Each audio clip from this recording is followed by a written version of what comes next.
Stephanie Scott was a well-known and highly respected high school teacher from New South Wales, Australia. On Easter Sunday in 2015, she had gone to school to prepare for her upcoming classes. Later that afternoon, as she was leaving, she was ambushed from behind and forced into a storage closet where a grisly, callous, and disturbing crime unfolded. But the most shocking part was yet to come.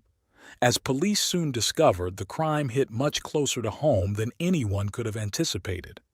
Evidence revealed that Stephanie knew her attacker. This heartbreaking, stomach-churning story is one of the most cold and heartless crimes I've ever covered here on Unreal True Crime.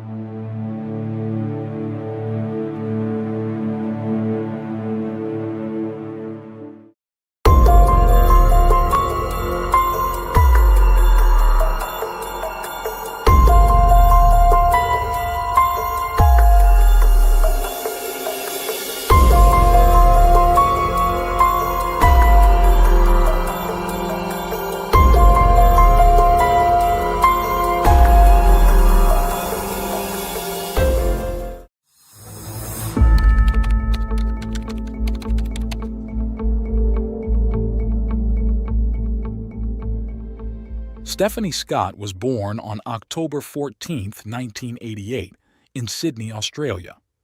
She was the second youngest of 5 children born to Marilyn and Robert Scott, affectionately known as Bob. The family made their home in Canawindra, a small town with around 2,000 residents located in the central western region of New South Wales. Growing up in the serene and peaceful surroundings of their family farm, Stephanie and her siblings formed a close-knit, loving family that cherished the simple joys of life.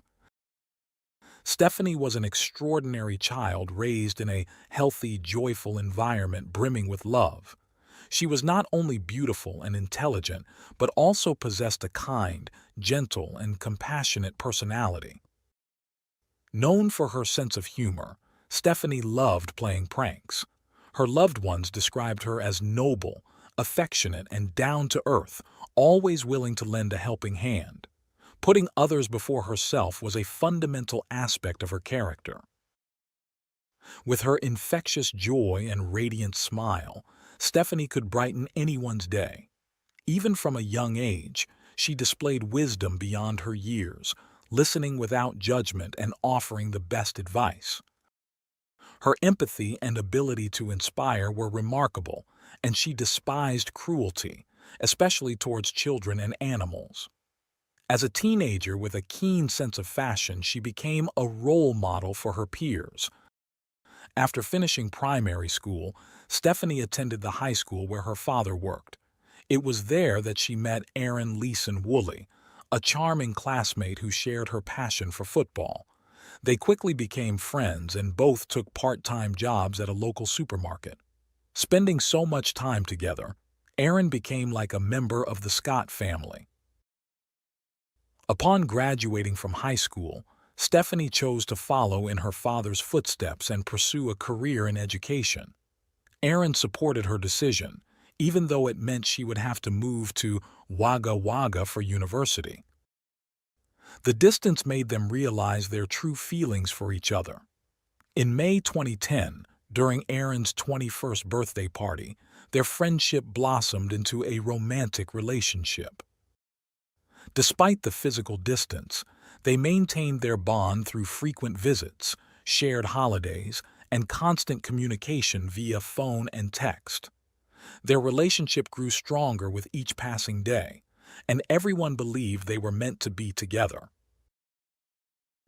After Stephanie graduated and returned home, she received a job offer in another town.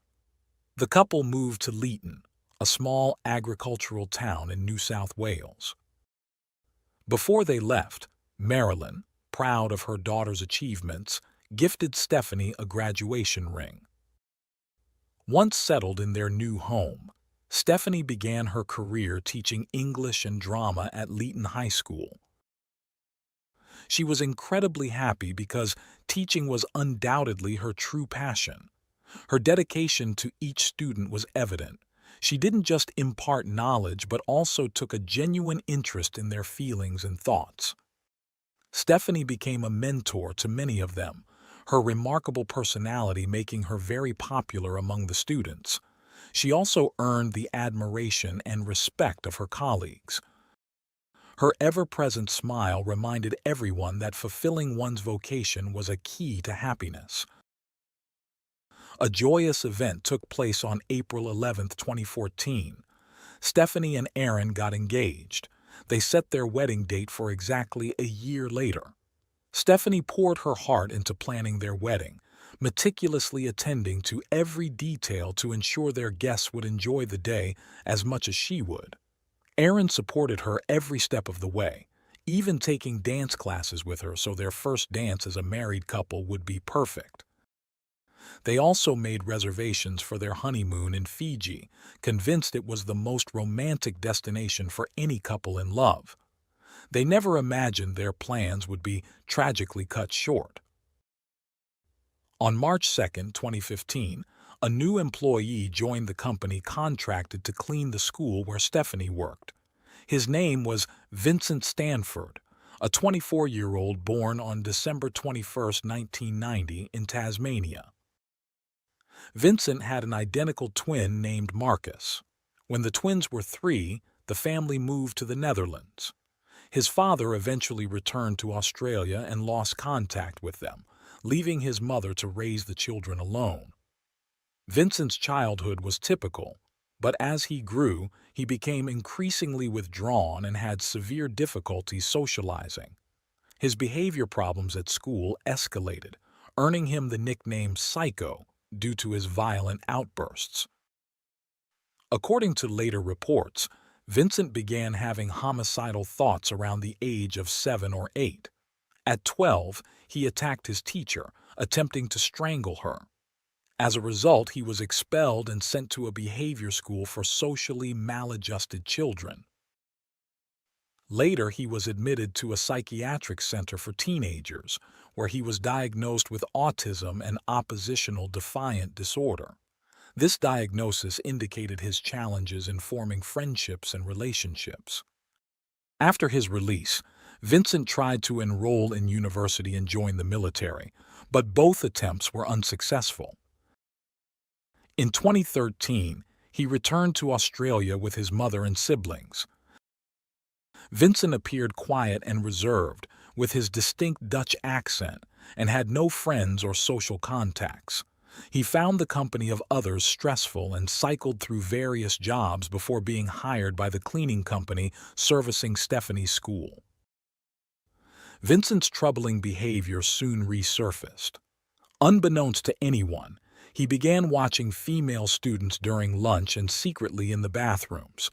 He fixated on a 12-year-old girl, stalking her both inside and outside school, taking daily photographs and documenting her movements in a notebook. He seemed to be planning to abduct her. It was later discovered that he also stalked 2 women working in nearby shops. By Easter week 2015, less than a week before Stephanie and Aaron's wedding, the couple was invited to a party in their hometown. Stephanie couldn't travel because she needed to prepare lessons for her substitute teacher and finalize a few details for the reception. Aaron didn't want to go without her but wanted to see his parents and best friend before the wedding. On Friday, April 3rd at 12:30 p.m., Aaron left for his hometown, unaware that it would be the last time he would see the woman he was about to marry. The young couple kept in touch through calls and text messages. Aaron attended the Saturday night party and then stayed at his parents' house. He and his fiancée spoke on the phone, saying their goodnights around 10:30 p.m.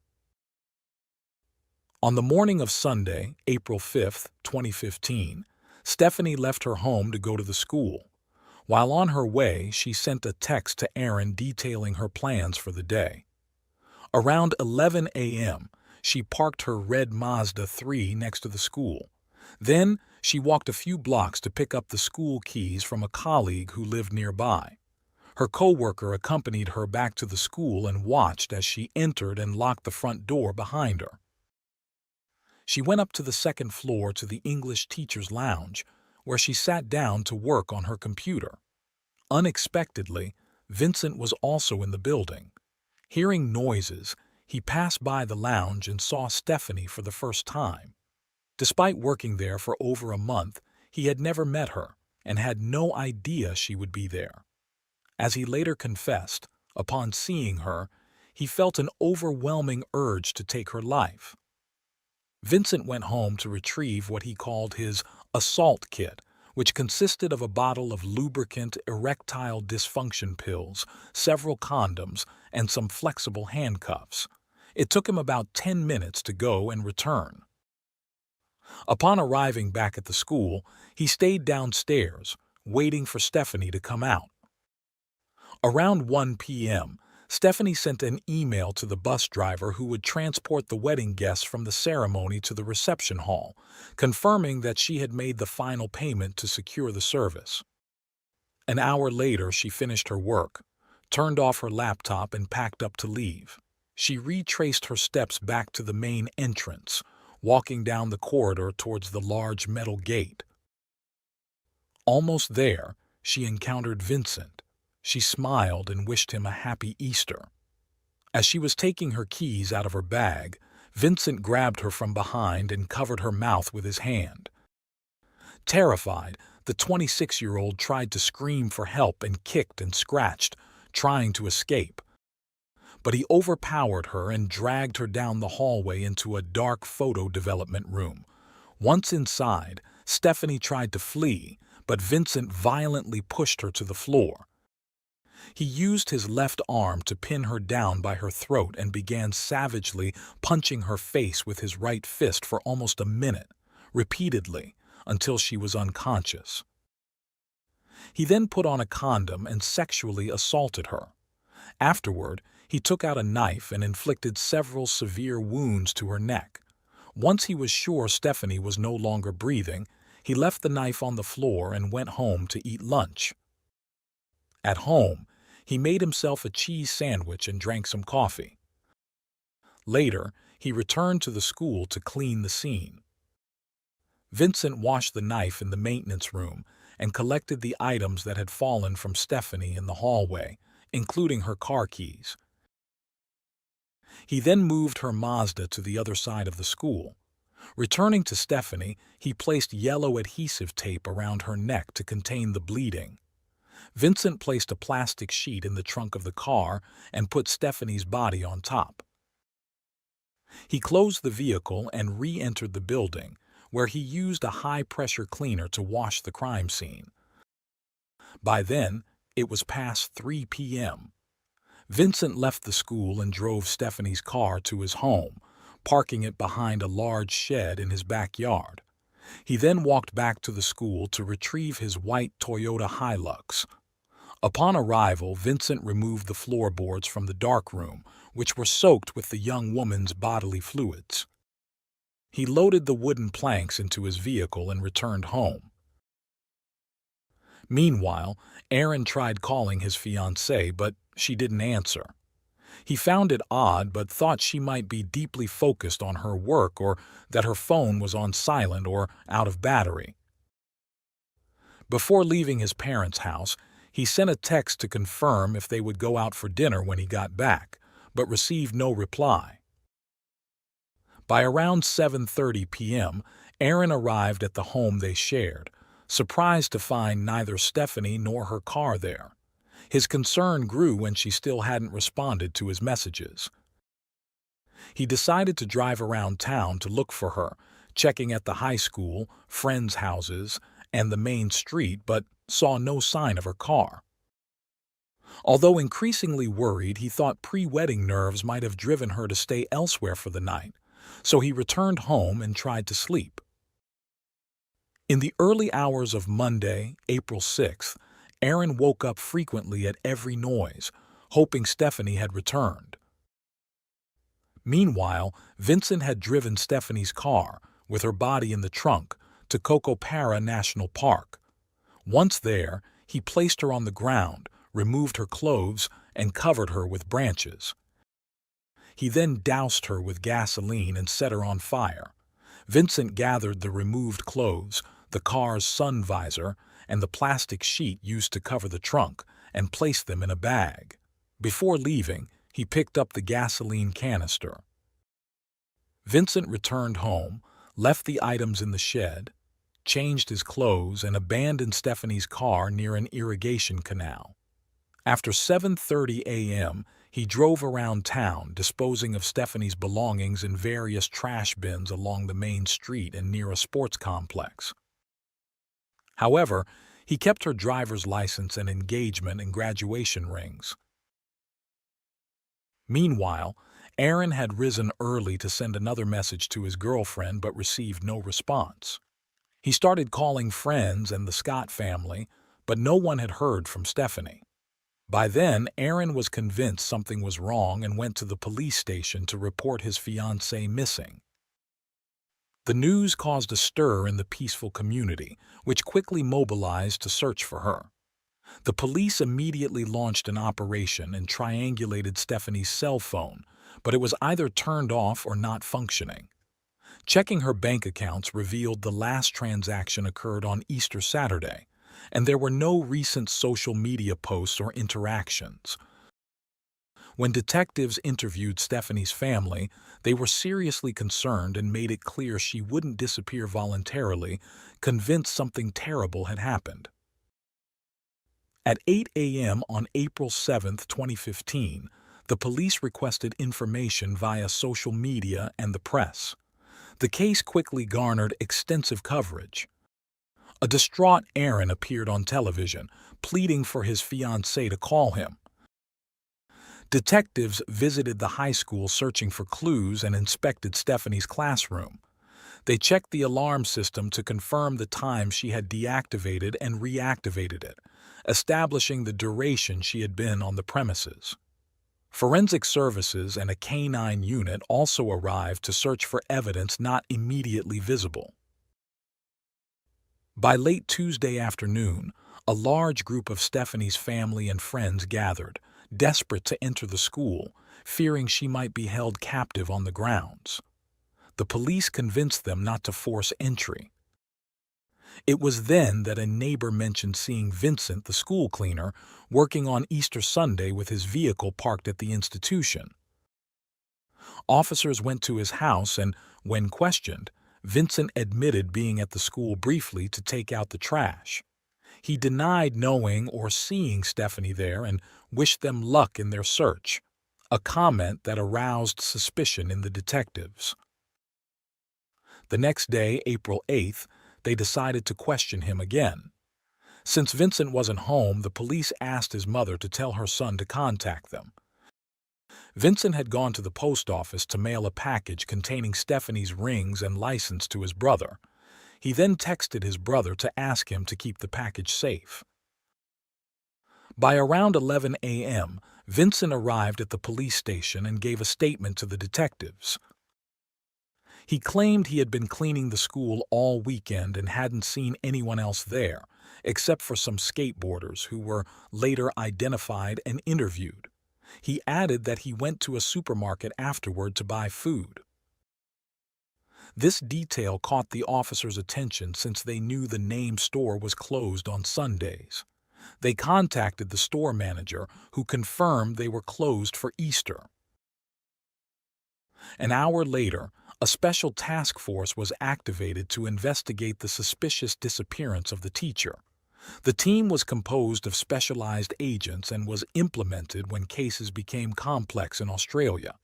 The first thing the agents did was interview Vincent's employer, who told them that all his workers had time off for Easter, so Vincent shouldn't have been at the school those days. Detectives then called Vincent to confirm the supermarket story. He repeated his false account, making him the prime suspect. At 6 p.m., the detectives arrived at Vincent's residence. He wasn't there, but his mother and brother were. His mother consented to a search of the house. In Vincent's room, they found a set of keys on a red and white cord matching the description of the keys given to Stephanie by her colleague to access the school. They also found an empty condom wrapper and some unopened ones on the floor. Outside, they noticed fresh tire tracks leading from the front of the house to the backyard that didn't match Vincent's truck. At the end of the tracks, they found a used condom and yellow tape, prompting the agents to declare the area a crime scene. Vincent's family was escorted to the police station. Meanwhile, Vincent had returned to the location where he had abandoned Stephanie's body, taking photos. As he later revealed in an interview, he returned to see if she was still there or if wild animals had taken her. Unbeknownst to him, a group of Boy Scouts camping in the park had taken a photo at 5:34 p.m. that day, which would later be crucial. When Vincent returned home, he told the detectives he had been taking photos. A digital camera was on the passenger seat of his truck, and in the back were wooden planks with reddish stains. The vehicle was confiscated, and detectives asked Vincent to accompany them to the police station. Upon turning on the camera, the investigators saw the first image, burnt human remains in a bush, resembling a woman's body. At the station, Vincent continued denying any contact with Stephanie or her car. Although not yet under arrest, the conversation was recorded with his consent. They questioned Vincent about the various scratches on his face and right forearm. He explained that a week prior, he had hit his head and collided with tree branches. As for the photos found on his camera, Vincent claimed they were from a horror movie he downloaded from the internet because he found them amusing. After the interview, Vincent was placed under arrest and given the opportunity to speak with a lawyer, which he declined. However, he agreed to undergo several forensic tests, including a medical examination of his injuries with photographs and measurements, as well as nail scrapings and a mouth swab for DNA analysis. Once the results were in, the investigators had no doubt. Vincent was charged with the crime against Stephanie Scott, denied bail, and taken to jail. When Vincent's brother learned of his brother's arrest, he opened the package and found Stephanie's driver's license and photographed it before burning it. He kept the rings, awaiting further instructions from Vincent. The detectives analyzed Vincent's truck. The GPS system had recorded a trip to Cocopara National Park, and material found on the wheel arches indicated the vehicle had traveled on a gravel or dirt road. Additionally, a closed condom and a cell phone were discovered under the passenger seat. The stains on the wooden planks recovered from the truck were confirmed to be biological fluids matching Stephanie's genetic profile. On the morning of April 9, 2015, the police notified the Scott family of Vincent's arrest and the charges against him, including the photos found on his camera. They withheld the fact that the remains were burnt. However, the information about the burned body leaked to the national media, devastating Stephanie's loved ones. That same day, at 9:30 a.m., a car matching the description of Stephanie's car was found. The area was declared a crime scene, and the vehicle was taken for forensic analysis. Specialists found traces of fluids in the trunk and on the rear bumper, which matched Stephanie's DNA. There were also traces of Vincent's genetic code. A subsequent thorough forensic examination of the Stanford residence uncovered the plastic used to cover the Mazda's trunk and an empty gasoline can behind the shed. Inside, they found Stephanie's keys, a red bra identified by her family, and the sharp weapon used to kill her. In a closet, they discovered a bottle of lubricant, several condoms, and flexible handcuffs, all stained with the victim's blood. They seized a computer from Vincent's bedroom, which was later examined by the Electronic Evidence Unit. The hard drive contained numerous images of crimes, sexual assaults, and other disturbing content involving animals, as well as bomb-making materials and surveillance photos and videos of women and students. They also found that Vincent had spent the early hours of April 5th searching the internet for information about knives and had previously researched about abducting women and teachers. Additionally, he had looked into leg cuffs and made an online purchase of flexible handcuffs and a dagger-style knife. At 8 a.m. on April 10, 2015, a witness came forward at the police station, reporting that around 4 p.m. on Monday, they saw a vehicle resembling Vincent's parked by the main irrigation canal. The man said he saw someone throw a laptop into the water before running back to the truck and leaving. The next day, police divers retrieved the device. Forensic technology specialists dried it quickly, downloaded its contents, and confirmed it belonged to Stephanie. Despite police efforts, Stephanie's body remained missing. News outlets published photos of Vincent's vehicle, urging anyone with information to contact the police. The scouts who had been in Cocopera National Park on April 8th responded to this call. A photograph taken by one of the boys showed Vincent driving his white truck, leaving the area where he had allegedly abandoned Stephanie's body. Thanks to this lead, near 5 p.m. on April 10th, the day before Stephanie's scheduled wedding, police found charred human remains in a narrow scrubland strip in the park, near a road. Upon analysis, the body was identified as that of the missing teacher.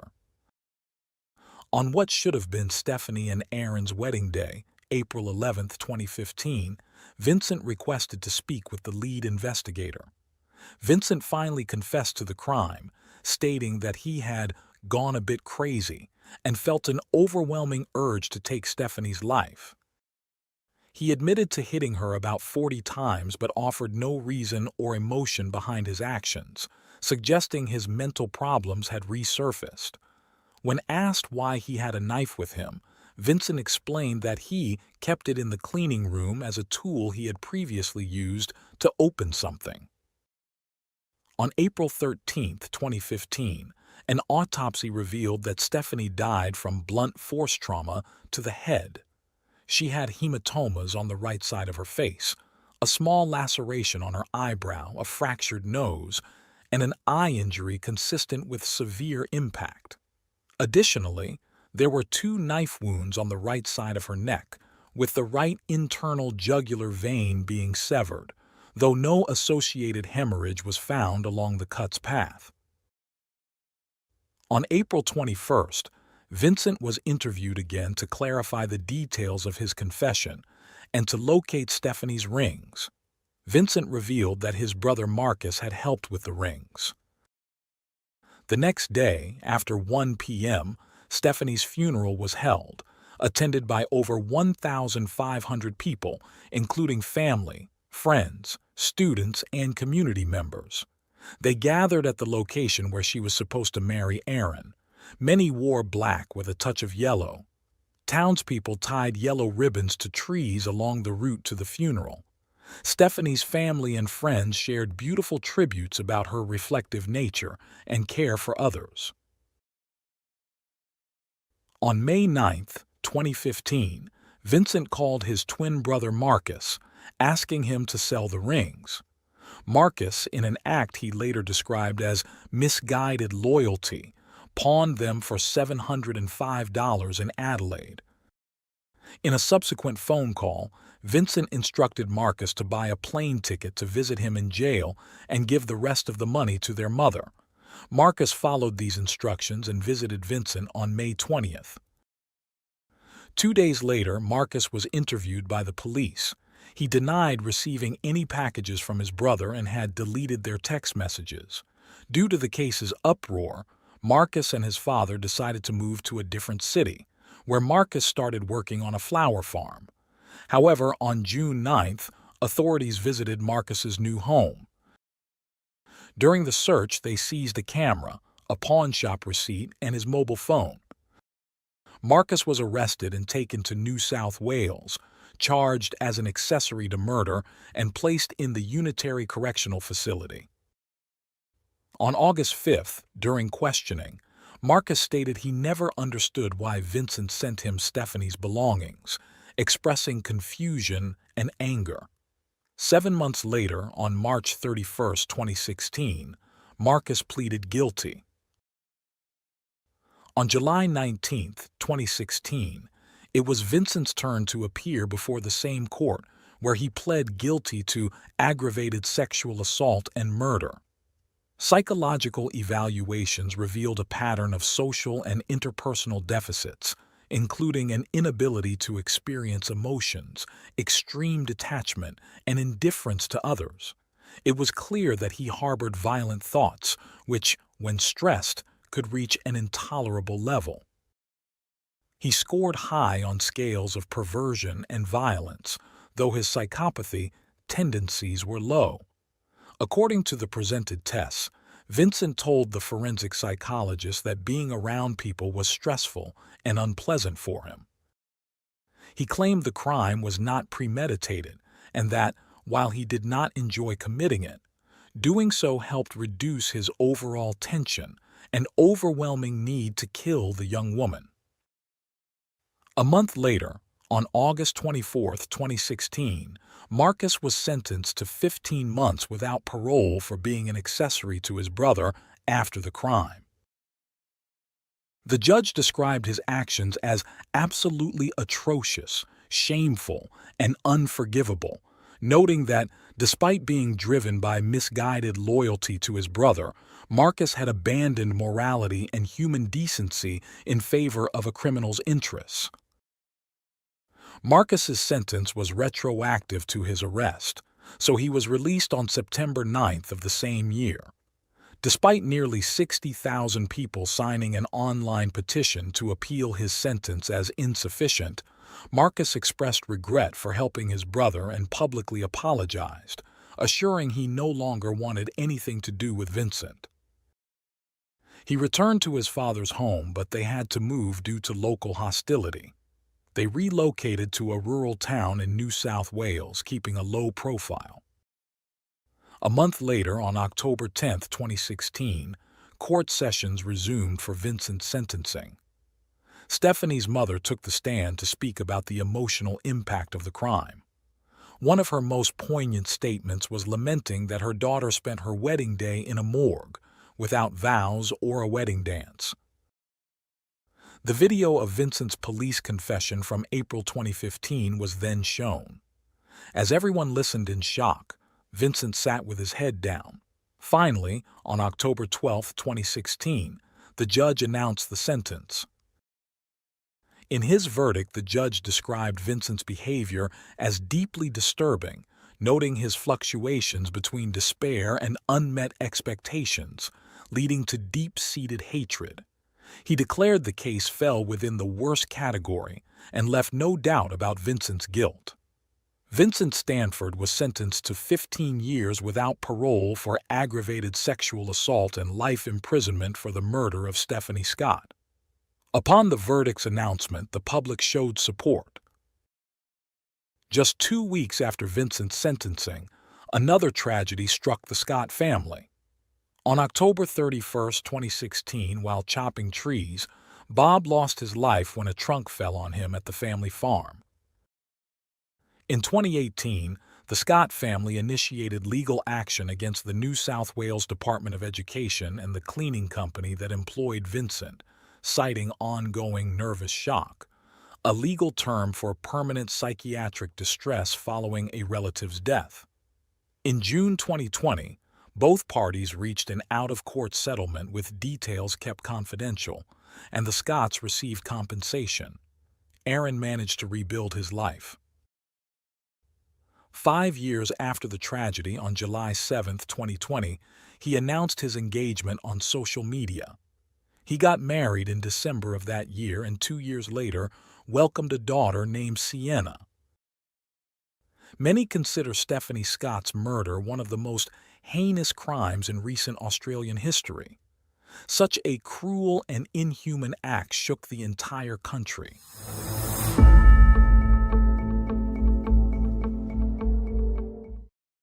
Thanks for tuning in to Unreal True Crime.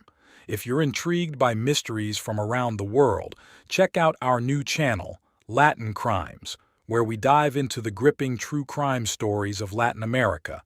Don't miss out. Subscribe now for more thrilling investigations. She kind of came out and I tried to hold her and she's breathing. She doesn't have a heartbeat. So now, what do you do when you realize that she's not going to make it? I have to bury her. I couldn't tell anybody.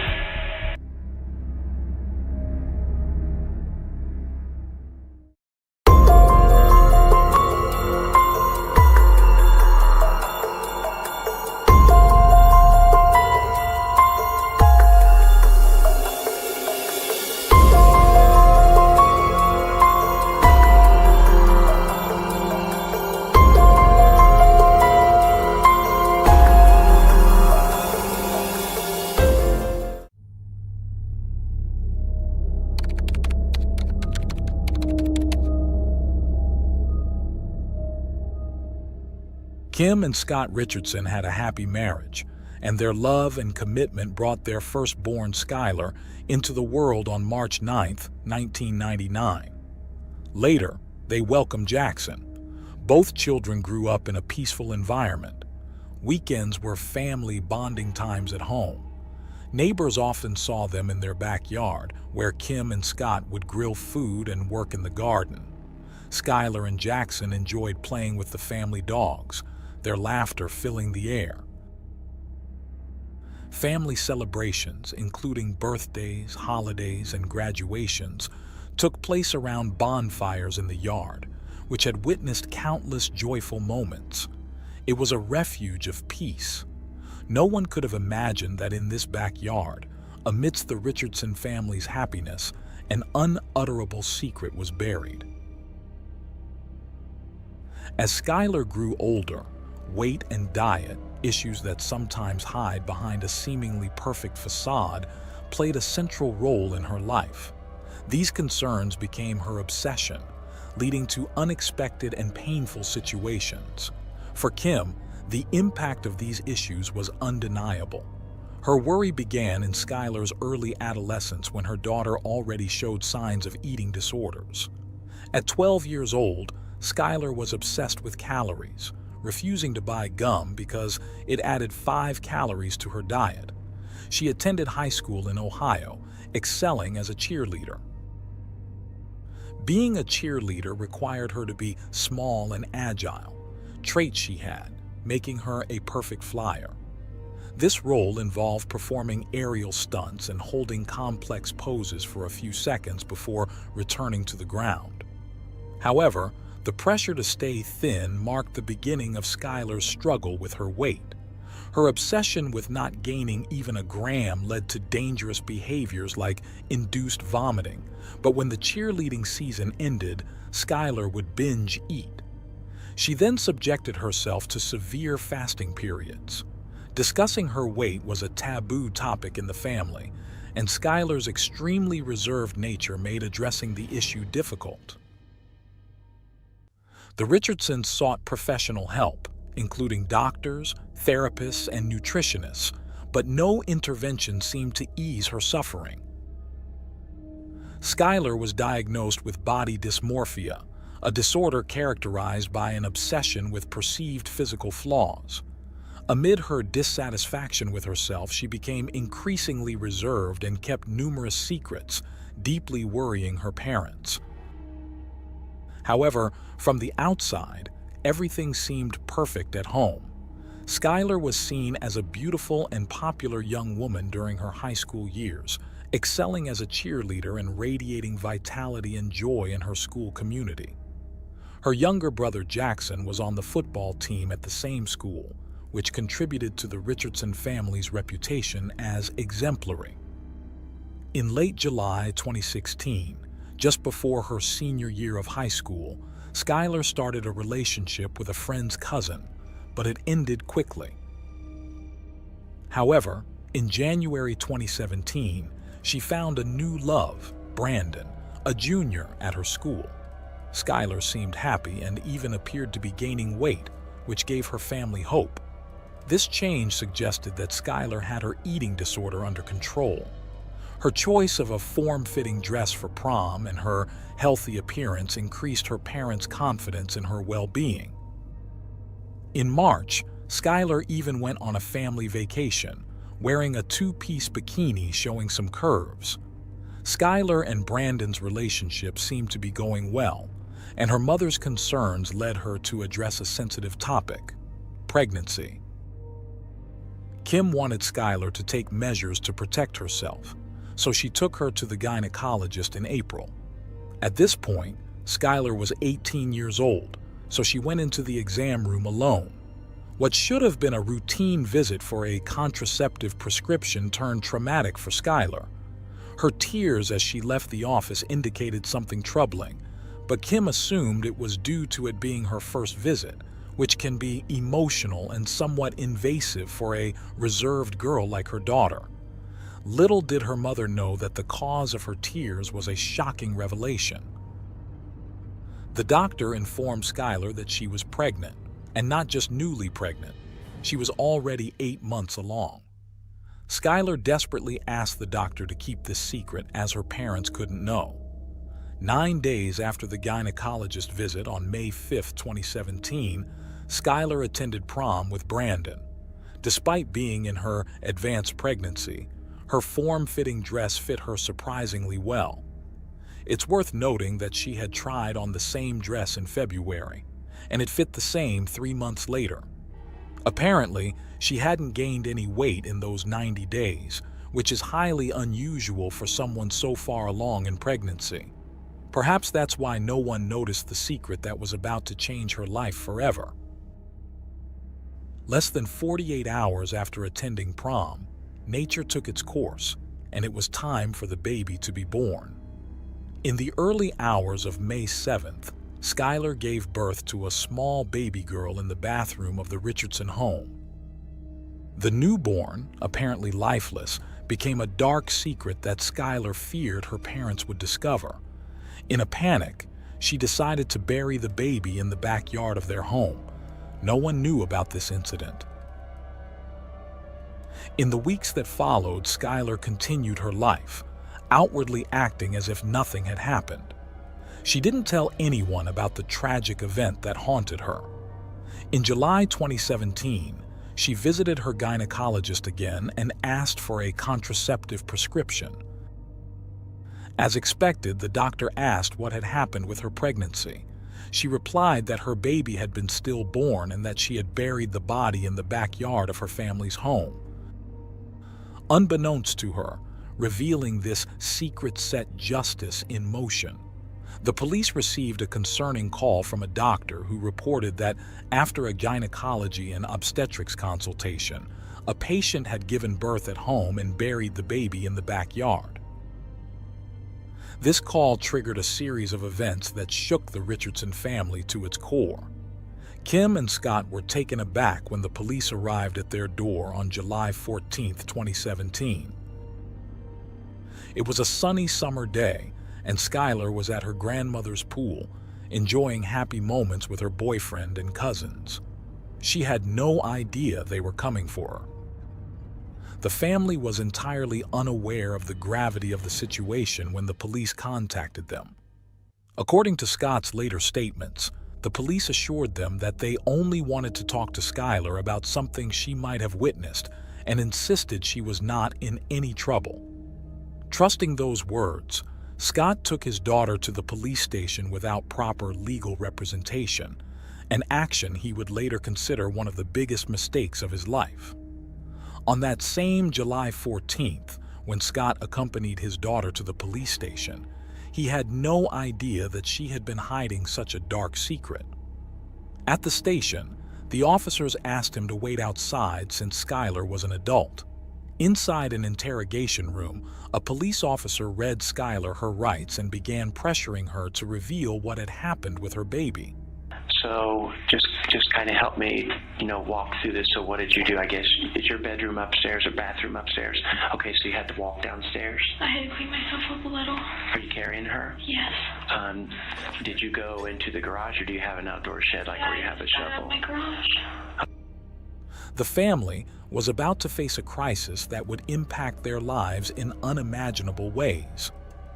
In the small interrogation room, Skylar finally shared the truth with the investigators. Please, just be honest, what's going to happen? I don't know, okay? I'm in here observing. Jail? No. You're not going to jail. No. No, and I'm not going to. Just relax, okay? Listen, just relax, okay? I don't want to go to jail. I know you don't. Just relax, I don't have to go to jail, though, right? Listen, I understand that you're sorry, and I understand that you're upset, and I understand that you didn't want this to happen, okay? Just take some deep breaths, okay? Everything's going to be okay. I don't have to go to jail. You're not going to jail. In the early hours of May 7th, Skylar faced the unimaginable alone in her bathroom. She gave birth to a baby who showed no signs of life. She held the newborn for hours, hoping for a miracle that never came. Resigned to the heartbreaking reality and ensuring not to wake her family, she quietly buried her daughter in a makeshift grave in their backyard using a small garden trowel. During a tense interrogation that followed, the investigator eventually disclosed to Skylar's parents, Scott and Kim, the grave reason for their daughter's questioning. Shocked by the news and unable to comprehend how they had missed the signs of her pregnancy, they listened as Skylar shared the baby's name, Annabelle, and revealed the brief relationship with the father, a cousin of a friend from the previous summer. This revelation devastated her mother, Kim, who later expressed her anguish over the pain Skylar had endured alone. As the family absorbed this new reality, investigators were already moving towards their home to dig deeper into the case, unbeknownst to them. The small town quickly buzzed with the news as police activity spiked in an area unaccustomed to such attention, drawing national media to the story of the troubled young cheerleader. That same day, authorities exhumed the remains of baby Annabelle for forensic examination. After enduring over 5 hours of grueling questions at the station, Skylar and her parents were allowed to go home. However, the respite was short-lived. 6 days later, the investigators returned with unsettling news from the autopsy. There were signs of charring on Annabelle's bones, suggesting she had been burned, which led them to suspect homicidal violence. On July 20th, 2017, during a second intense interview without her legal or parental support, Skylar was directly accused by police of killing and burning her baby. Throughout the interview, she steadfastly refuted the allegations, denying any use of heat or fire 17 times, and insisting 29 times that Annabelle was stillborn, maintaining her innocence against the grave charges laid before her. Did you hear any crying after? Or did you hear any little crying? Okay. Under the intense pressure of the interrogation, Skylar eventually changed her story, admitting that she might have partially burned the baby's body. When asked if the baby had made any noises at birth, she hesitantly mentioned that there might have been a sound. After an hour of intense questioning, the detectives decided they had enough to arrest her and charged her with reckless homicide, suspecting the baby had suffocated. Skylar was released on bail, but this was just the beginning of her legal battles. The prosecutor publicly laid out the charges: aggravated murder, which could lead to a life sentence, involuntary manslaughter, child endangerment, and abuse of a corpse. He argued that Skylar's actions were driven by her family's desire to maintain a perfect facade. Despite these heavy accusations, Skylar's parents, Kim and Scott, remained determined to clear her name with the help of their lawyers. Scott voiced his frustration over how the police had misled them from the beginning, telling them Skylar wasn't in trouble, only to detain her and search their home for evidence once they brought her to the station. Kim described the ordeal as a nightmare, noting how Skylar's arrest reignited her struggles with eating disorders and psychological stress. The legal drama attracted intense media scrutiny and public speculation, resulting in a gag order, although by then the Richardsons were already facing widespread criticism and hostility. Online and outside their home, the family endured harsh criticism, protests, and threats, feeling under constant surveillance and harassed by people who distorted their images online. Amid this turmoil, they hired experienced defense attorneys who contended that Skylar's confession was coerced.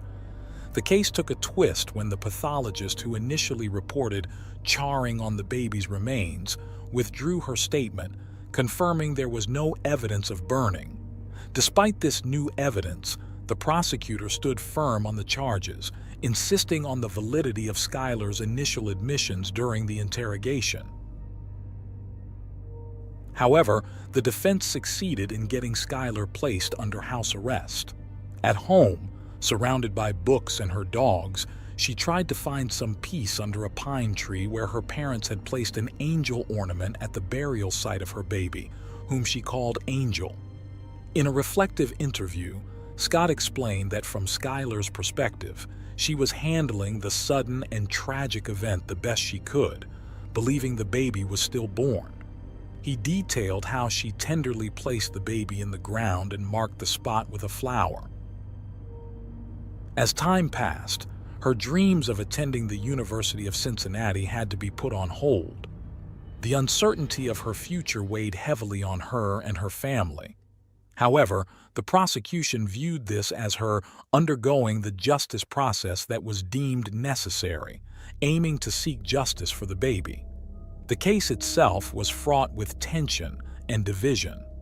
Kim, Skylar's mother, voiced her frustrations with the legal process, feeling that the defense's points were completely disregarded by the prosecution, which she found to be exceedingly cold and dismissive. The prosecution maintained that an innocent life had been unjustly taken, and it was their duty to seek reparation. In July 2019, the case took an unexpected turn when the prosecutor offered Skylar a deal: drop the aggravated murder charge if she pleaded guilty to the remaining charges, thus avoiding a trial but still facing up to 15 years in prison. This proposal brought immense anguish to the Richardson family, but ultimately, the decision rested with Skylar. On one decisive Sunday morning, Skylar resolved not to plead guilty to crimes she maintained she did not commit. She chose to let a jury decide her fate at trial. 2 years after the distressing events, the trial began on September 3, 2019. The prosecution started with a startling revelation, quoting a text message from Skylar to her mother that exposed her troubled emotional state shortly after she secretly gave birth and buried the baby in the backyard. The prosecution also displayed a selfie Skylar had taken at the gym that same day, using these pieces to argue that Skylar had no intention of keeping the baby. Although proving the baby was born alive was a challenge, the prosecution contended that Skylar's own admissions during interrogation supported their case. Witnesses for the prosecution testified that Skylar had seen the baby's arms move and heard her make sounds, suggesting life. They also claimed Skylar might have inadvertently harmed the baby. Moreover, they accused her of trying to burn the baby's remains. Trey Johnson, presented as the baby's father, testified about their brief relationship and the unprotected sexual encounters they had. When it was time for the defense, Skylar's lawyers argued that she had been subjected to overly aggressive questioning, leading to a coerced confession. They disputed the assumption that she had attempted to burn her baby, noting that the forensic expert who initially supported this claim had later withdrawn it. They presented evidence of Skylar's significant weight fluctuations due to her long-standing battle with anorexia, which they claimed was exacerbated by her mother's pressure to remain thin. During the trial, The doctor who performed the autopsy testified that the baby died from homicidal violence of undetermined origin. Yet, under cross-examination, she admitted there was no physical evidence to support a live birth or that Skylar had directly caused harm to her child. Witnesses for the prosecution also acknowledged the lack of physical evidence of a live birth, with no trauma or burns found on the baby's remains. The defense stressed that the only evidence suggesting a live birth came from Skylar's statements, which they argued were the result of coercion by the police. An obstetrician also testified that he didn't believe the baby was alive at birth. He noted that the umbilical cord wasn't cut, which might mean it came off before or during delivery. He also mentioned how Skylar described the baby as extremely pale, not looking like a healthy newborn. He suggested that Skylar's eating disorder might have limited the baby's growth in the womb, possibly leading to a stillbirth or death shortly after birth. An expert on police questioning explained that some interrogation techniques can push people into false confessions, especially those who are more vulnerable to pressure. A clinical psychologist who talked to Skylar found she has a dependent personality disorder, which could make her more likely to give in to authority figures. The trial moved forward with both sides presenting their arguments and evidence. The defense attorney emphasized that Skylar is innocent until proven guilty, urging the jury to stand by her if they had any doubts about the baby's condition at birth. The prosecution argued that Skylar had ended a life to keep up appearances and should be held accountable. The trial was intense, and eventually the jury had to decide Skylar's fate. With regard to count one, we, the jury, in the above-captioned case, find the defendant, Brooke Skylar Richardson, not guilty of the offense of aggravated murder. On September 12, 2019, after 4 hours, they ruled she wasn't guilty of the most serious charges, but did find her guilty of improperly handling the baby's remains, which could mean up to a year in jail. The Richardson family was relieved by the verdict but had to wait until sentencing. The next day, Skylar spoke publicly for the first time in court, expressing regret and apologizing for the pain caused by her actions. During a victim impact statement, Trey Johnson's mother spoke about her deep loss, saying no words could fully express her anguish over her granddaughter Annabelle's death. The judge believed different choices by Skylar could have saved her daughter, but sentenced her to 3 years of probation instead of a harsher penalty. The trial and its aftermath deeply affected Skylar and her family, causing her significant stress and health issues. 2 months after being mostly acquitted, Skylar shared her feelings in an interview with Cosmopolitan magazine. She talked about her regrets and the burden of guilt she carries every day for not opening up sooner about her situation. She described the period as devastating and admitted to struggling with depression since the incident. Skylar shared that she named her baby Annabelle because she didn't know anyone else with that name. She visits Annabelle's grave every week to leave pink flowers and finds a bit of peace knowing her baby is at rest. During an interview, Skylar opened up about how the trial almost broke her and even made her think about ending her life. She admitted that living with the truth was incredibly hard, especially when it felt like everyone else thought differently. She also felt like she lost a part of herself during the trial and was scared that people saw her as guilty because of all the news coverage. Trey, Annabelle's dad, told the media that he was shocked by the case because he didn't know about the pregnancy beforehand. It hit him hard when he found out months later in 2018, especially learning about it through social media when everything went public. Trey's family deeply felt the loss, and after the trial, they gathered to mark 2 years since Annabelle's passing. This whole situation really affected everyone involved. They all dealt with a lot of emotions no matter how the court ruled. Over time, Skylar got help for her eating disorders, went to college, and worked at the law firm that represented her. Her probation ended almost 2 years early in 2020. The judge decided there was no need to keep an eye on her since the crime wasn't severe. She had no prior offenses, and she was busy with work and school. In Skylar's first TV interview, her parents talked about how the case impacted them and their daughter. They mentioned a special angel marker at Annabelle's gravesite, expressing how heartbreaking it all was and how sometimes being near the grave brought them a little comfort.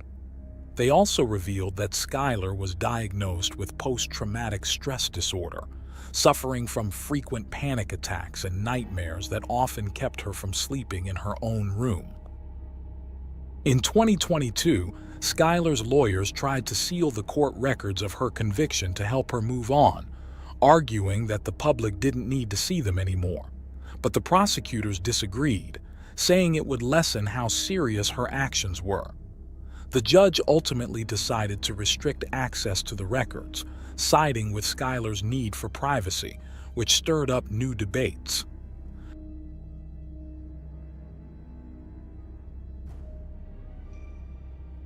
Thanks for tuning in to Unreal True Crime.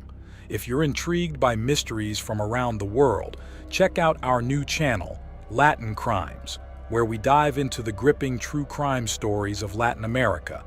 Don't miss out. Subscribe now for more thrilling investigations.